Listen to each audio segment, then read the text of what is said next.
11 मार्च 2024 दिन सोमवार। भारत के इतिहास में ये कोई आम तारीख नहीं रह गई।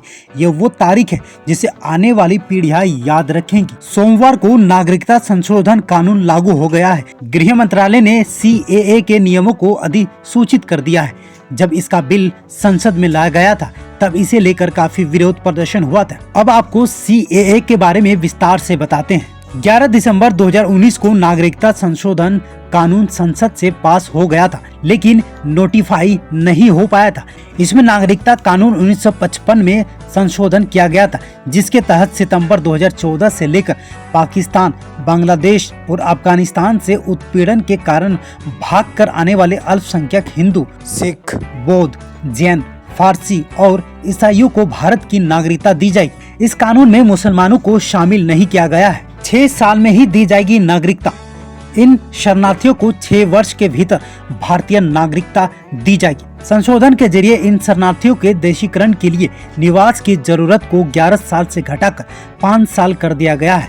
सबसे बड़ी बात, CAA किसी की नागरिकता छीनने वाला कानून नहीं है, बल्कि ये नागरिकता देने वाला कानून है। पहली बार कब लाया गया बिल? मोदी सरकार सबसे पहली बार 2016 में लोकसभा में नागरिकता संशोधन बिल लेकर आई थी।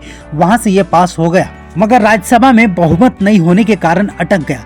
फिर इसको संसदीय समिति के पास भेजा गया। तब तक 2019 के लोकसभा चुनाव भी आ गए। पहले से ही ज्यादा प्रचंड बहुमत से मोदी सरकार सत्ता में लौटी। दिसंबर 2019 में इसे दोबारा लोकसभा में पेश किया गया।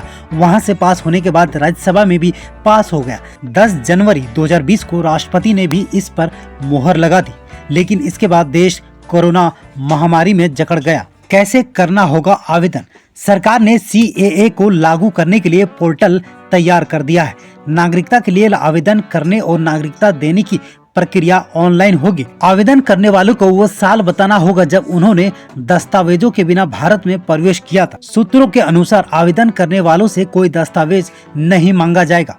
गृह मंत्रालय आवेदन की जांच कर नागरिकता दी जाएगी। गृह मंत्रालय आवेदन की जांच कर नागरिकता जारी कर देगा। विपक्षी दल और कुछ मुस्लिम संगठन इस कानून के विरोध में है। उनका आरोप है कि मुस्लिम समुदाय को निशाना बनाया जा रहा है। साथ ही ये संविधान के अनुच्छेद 14 और समानता के अधिकार का उल्लंघन। 3 देशों के मुस्लिमों को भी नागरिकता की मांग की जा रही है। अब तक कैसे मिलती रही है नागरिकता?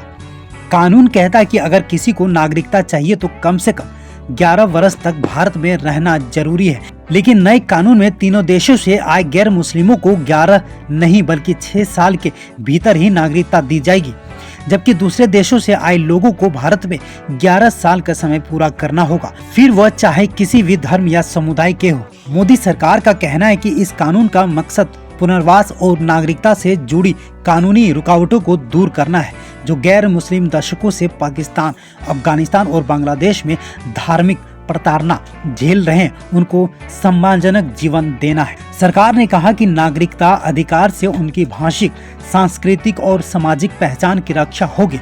साथ ही व्यावसायिक, आर्थिक, फ्री मूवमेंट, संपत्ति खरीदने जैसे अधिकार सुनिश्चित होंगे। क्या किसी की नागरिकता जाएगी? सरकार ने जो नोटिफिकेशन जारी किया है उसके मुताबिक CAA नागरिकता देने का कानून है। इससे किसी भी भारतीय नागरिक की नागरिकता नहीं जाएगी, भले ही वो किसी भी धर्म का हो। यह सिर्फ उन लोगों के लिए है जिनको वर्षों तक उत्पीड़न सहना पड़ा और उनके पास भारत के अलावा दुनिया में और कोई जगह नहीं मिली है। सरकार ने कहा कि भारत का संविधान हमें यह अधिकार देता है कि मानवतावादी दृष्टिकोण से धार्मिक शरणार्थियों को मूलभूत अधिकार मिले और ऐसे शरणार्थियों को नागरिकता दी जा सके।